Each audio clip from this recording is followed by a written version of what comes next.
Pois foi dada a ordem, com a voz do arcanjo e o ressoar da trombeta de Deus. O próprio Senhor descerá do céu, e os mortos em Cristo ressuscitarão primeiro. Depois disso, nós, os que estivermos vivos, seremos arrebatados juntamente com eles nas nuvens, para o encontro com o Senhor nos ares. E assim, estaremos com o Senhor para sempre. Primeira Epístola aos Tessalonicenses, capítulo 4, versículo 16 e 17. Eu sou Ivan Lima e vamos falar de um dos temas mais famosos envolvendo a Bíblia. Talvez os que os devotos mais tenham curiosidade de entender e de ver acontecendo esse evento que está programado para o futuro da humanidade, o arrebatamento.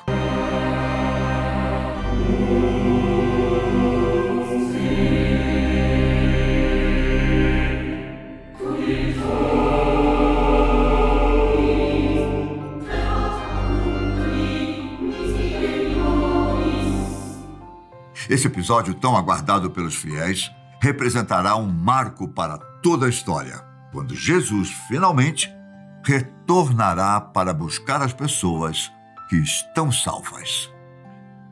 O Filho de Deus aparecerá rodeado de muita glória e poder. Ele poderá ser visto nitidamente, para que não haja nenhuma dúvida do que estará acontecendo. No versículo 30 do capítulo 24 do livro de Mateus, há uma descrição bem detalhada de como será o momento. Então, aparecerá no céu o sinal do Filho do Homem, e todas as nações da terra se lamentarão e verão o Filho do Homem vindo nas nuvens do céu com poder e grande glória. O evento em escala global também será marcado pela ressurreição das pessoas que morreram com Cristo no coração.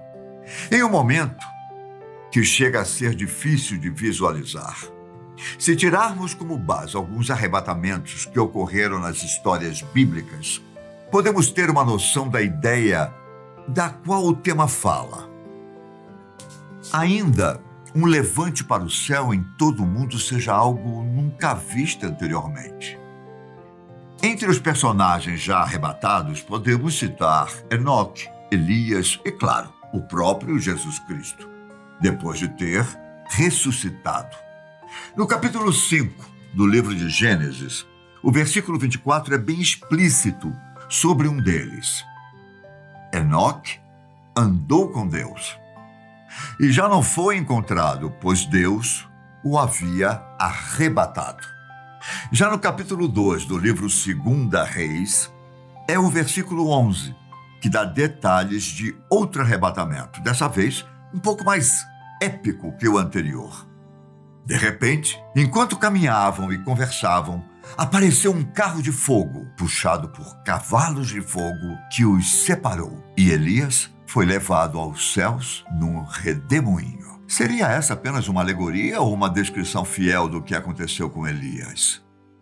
Só que talvez o arrebatamento mais famoso tenha sido o de Jesus Cristo. Em um episódio que foi visto por mais de um dos seus discípulos. Foi elevado às alturas enquanto eles olhavam, e uma nuvem o encobriu da vista deles. E eles ficaram com os olhos fixos no céu enquanto ele subia. Livro dos Atos dos Apóstolos, capítulo 1, versículos 9 e 10. Com uma ordem dada por Jesus durante sua segunda vinda, uma trombeta soará no momento em que o Filho de Deus retornar, provavelmente na ocasião do arrebatamento. A principal questão é que não é possível saber quando e nem onde isso acontecerá. Se eu e você estaremos aqui para ver esse evento, só o tempo dirá. Poderia acontecer durante a gravação deste vídeo. Poderia acontecer quando você estiver o assistindo. Ou talvez daqui a uma semana, um mês, uma década. Quando se fala em arrebatamento, embora a curiosidade seja grande, o importante não é saber o dia, mas sim estar sempre preparado. Por causa disso, não são poucas as pessoas que vivem com dúvidas sobre o próprio destino. Você acha que será arrebatado? Acha que sua família e seus amigos serão levados por Jesus? Quem realmente vai subir para o céu e quem ficará na terra? Se você me permite ser direto com essa resposta, basicamente, apenas as pessoas que têm uma vida com Deus subirão durante o arrebatamento. Não se perturbe o coração de vocês. Creiam em Deus, creiam também em mim. Na casa de meu pai há muitos aposentos. Se não fosse assim, eu lhes teria dito: vou preparar-lhes lugar.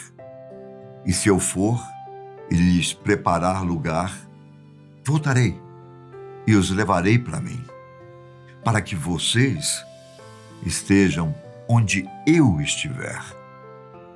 Livro de João, capítulo 14, versículo 1 ao 3. O dia do arrebatamento representa o dia da salvação para todos os fiéis que tiveram uma vida ao lado de Deus.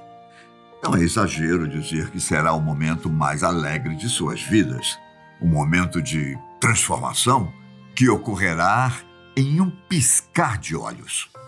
De acordo com a primeira epístola à igreja em Coríntios, é dito especificamente que os mortos ressuscitarão incorruptíveis e nós seremos transformados, pois é necessário que aquilo que é corruptível se revista de incorruptibilidade e aquilo que é mortal se revista de imortalidade. Quantas pessoas que não forem arrebatadas, eu sinto dizer que a vida aqui na Terra não será fácil.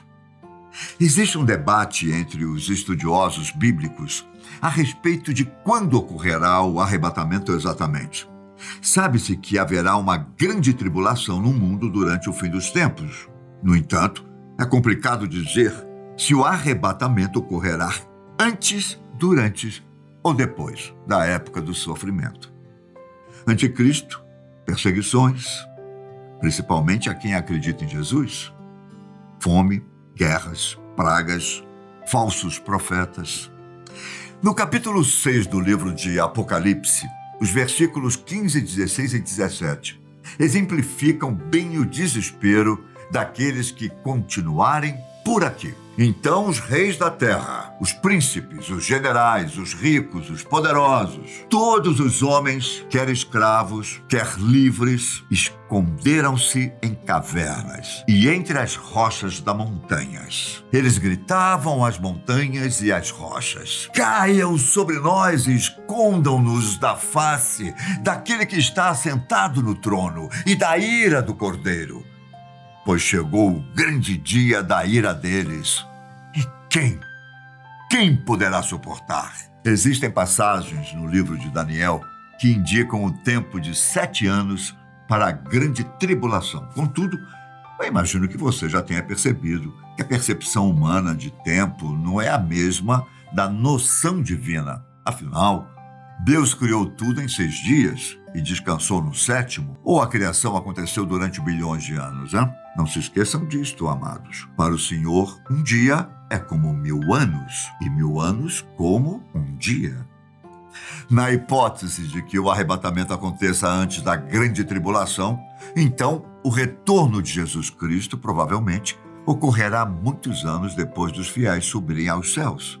Nesse caso, o arrebatamento não aconteceria de uma forma, digamos, cinematográfica, mas sim em segredo, o que faria com que muitas pessoas não entendessem o que se passou. Também no capítulo 24 do livro de Mateus, a passagem dos versículos 40 a 42 dá alguns exemplos de como seria esse tipo de situação. 2 homens estarão no campo. Um será levado e o outro deixado. 2 mulheres estarão trabalhando no moinho. Uma será levada e a outra deixada. Portanto, vigiem, porque vocês não sabem em que dia virá o seu Senhor. Já imaginou estar conversando com alguém e a pessoa simplesmente sumir? Como você interpretaria isso? Os que ficassem estariam fadados a passar pela grande tribulação, só que ainda assim haverá oportunidade de se arrependerem depois do arrebatamento e serem salvos como os outros fiéis. No caso do arrebatamento acontecer durante a tribulação, então a Igreja de Cristo seria arrebatada antes dos piores cenários possíveis do fim dos tempos, embora ela acabasse passando por alguns momentos conturbados antes de subir ao céu. Agora, se tudo estiver divinamente programado para acontecer depois do tempo de sofrimento, então sim, meu caro, o arrebatamento ocorrerá paralelamente ao retorno de Jesus Cristo. Com isso, os mortos serão ressuscitados, os vivos serão arrebatados e o Filho de Deus virá para trazer justiça. Analisando todo o contexto cautelosamente e levando em conta que as Escrituras sobre o fim dos tempos possuem uma série de alegorias, é possível embasar cada uma dessas hipóteses com interpretações bíblicas. Ainda assim, não há nenhuma certeza do ano do início desses eventos. Há quem diga que já começou, enquanto outros creem que estamos muito próximos dos últimos dias pacíficos. A única certeza que podemos tirar disso tudo é que haverá uma recompensa para todo aquele que se manter fiel a Deus durante a vida, independentemente da tribulação que a pessoa passou ou passará. Por isso, não abram mão da confiança que vocês têm. Ela será ricamente recompensada. Até tudo isso acontecer, o que as Escrituras Sagradas esperam de cada um de nós é que aproveitemos o tempo que nos é dado para nos arrependermos e buscarmos a salvação. Da mesma forma como o homem está destinado a morrer uma só vez e depois disso enfrentar o juízo, assim também Cristo foi oferecido em sacrifício uma única vez para tirar os pecados de muitos. E aparecerá pela segunda vez, não para tirar o pecado, mas para trazer salvação aos que o aguardam. Depois de todas essas informações, eu volto para as mesmas perguntas que fiz anteriormente. Você acha que será arrebatado? Acha que sua família e seus amigos serão levados por Jesus? Deixe a sua resposta aqui embaixo e até a próxima. Fiquem com Deus.